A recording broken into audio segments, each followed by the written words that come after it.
Ephesians 4:11, Unity in the body of Christ.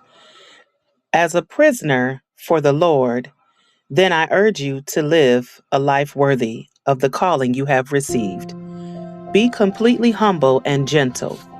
Be patient, bearing with one another in love.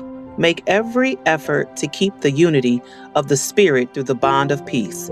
There is one body and one Spirit, just as you were called to one hope when you were called, one Lord, one faith, one baptism, one God and one Father of all, who is over all and through all and in all. But to each one of us, grace has been given as Christ apportioned it.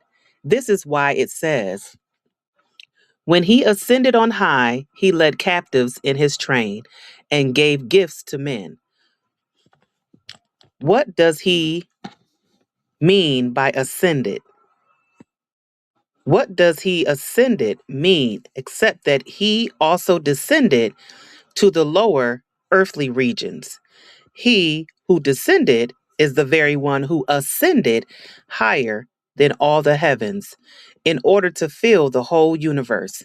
It was he who gave some to the apostles, some to the prophets, some to be evangelists, and some to be pastors and teachers, to prepare God's people for works of service, so that the body of Christ may be built up until we all reach unity in the faith and in the knowledge of the Son of God, and he become mature, attaining to the whole measure of the fullness of Christ.